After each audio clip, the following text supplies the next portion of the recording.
Hello, my name is Thomas Vanderveen. I'm going to walk you through a quick tutorial of Quizizz.com. First of all, to get to the website, you just type in Quizizz.com. To log in, you're just going to have to use a username or password that you're going to remember. I use my school username and password. When you get in, this will be your front screen. You'll have some things to focus on up on top here. Public are the quizzes that have been made public by other people. I have quite a few there. My quizzes are the personal ones that you have that are just tied to your account, which are for your class. Create is where you go to make a quizzes, and then you'll have assessments. Since I'm already in Create, since I already clicked on the Create button, I'm going to just show you real quick how to create your own quizzes. Let's just say I was going to make one about mice and men, chapter 1. Okay, so you type the title in there. If you want to add an image, you have the choice to add an image here. For your questions, you can always add images to those as well. I don't always do that because it's sometimes a little bit more work. If I have free time, I will. But then to type a question in, you just where it says question there, who is the um, main character? And then if you type and you're like, oh, you know what? That doesn't really make sense. Just hit back. And who are the main characters? And then down here, just type answer choices like you would with any other multiple choice quiz. And then you can pick more than one correct answer. So it is George and it is Lenny. So the problem when you make that, when you say who are the main characters, notice you can only pick one correct answer down here, one correct answer. Unlike Kahoot, Kahoot's different. You can pick more than one correct answer. Sometimes I forget that. So I'm going to go back and really who is one of the main characters makes more sense, and Lenny would be the right answer. To add a question, you go to new question and type your question in up here again, just to remind you, and then answer 1, answer 2, answer 3, answer 4.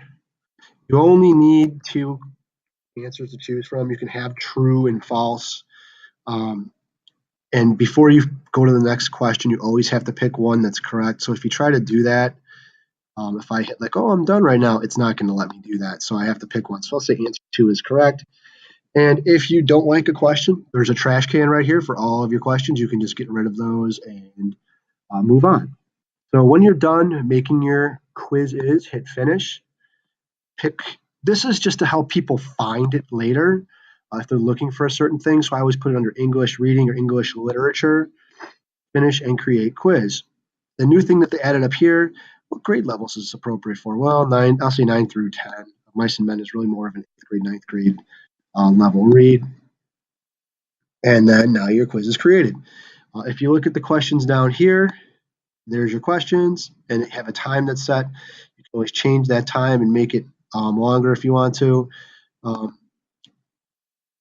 If you want to set it to where you can see the right and wrong answers, you can do that, or you can turn it off by doing that. If you want to play the game, you hit play and make it live, and then hit proceed, and it's going to give you a game code to enter. What I'm going to do is go back and go to the other section that we have here before we play a game called My Quizzes. Once you've already created a quizzes, like the one I just did, you'll see there that's there with the 2 questions. It'll get saved here. So under My Quizzes, these are all the games that you have that you've created yourself that you want to play. If you're coming in and you don't have a whole lot of time to plan and you want to review just basic literary terms and you're like, I don't really have anything like that, you can go to public. That's what public is for, and type in literary terms. And it'll come up with a whole lot of things. You might want to be more specific, but let's just say you go to 52 literary terms. You can just scroll down through it and see, does this make sense? Like, do I teach author's purpose? Do I teach key detail? Like, no, that doesn't really work for me. You don't have to use all the questions. You can pick and choose from them. And if you just don't like it in general, just go back and, okay, here's another literary terms. And it has just like what's irony, dramatic irony, verbal irony. I'm actually teaching all of this. So if you want to take that quiz and keep it for yourself, you just hit duplicate. Now, once you duplicate it, it's going to be saved in your My Quizzes, so you can edit it. And if you want to keep those questions, you can keep all those questions. If you want to go through and go, you know what, I don't ever teach cliche, trash can, and delete it.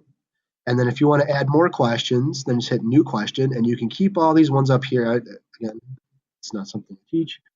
So you can go through and kind of get rid of those. And then when you want a new question, just hit new question, type your question up here, and then your answers down here, just like you did before.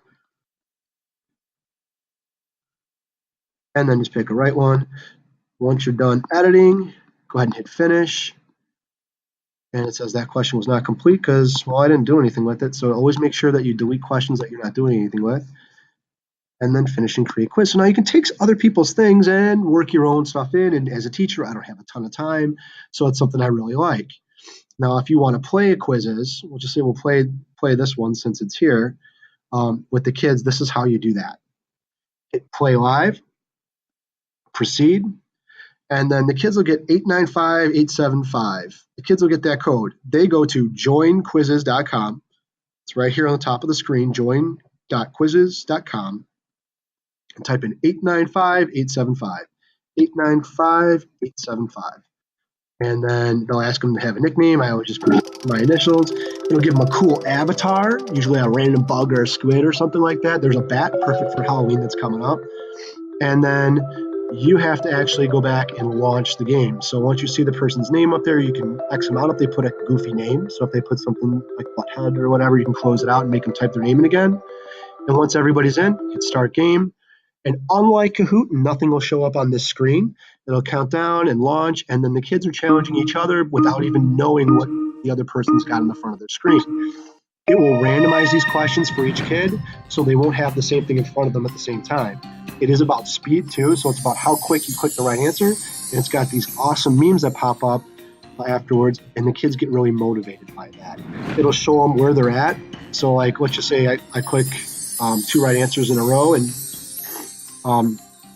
I'm in first place. If there was a 2 or 3, 4, 5, 6, 7, 8, 9 kids, it would show where I'm at in relation to the other kids. Once you're done, once they finish the quiz, it'll put them on hold until everybody finishes. And I'm just going to close that real quick and go back to my My Quizzes and the game. It'll show you here all the right and wrong answers for yourself, so you can kind of like get a report and say, you know what, this is how the kids did. It'll also show it up here. You can also go back, and there's a section up here that says My Reports. You can click on My Reports and completed, and you can look and see, you know what, let's see how we did on that.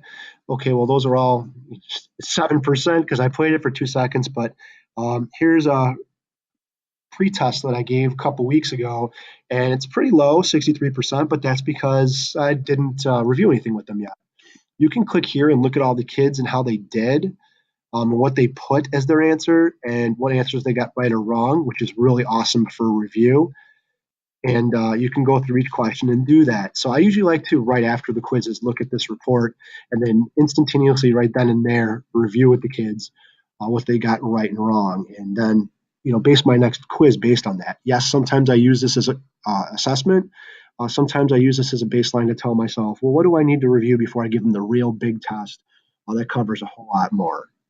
So that's what Quizizz is, and I hope you enjoy, and have a great day.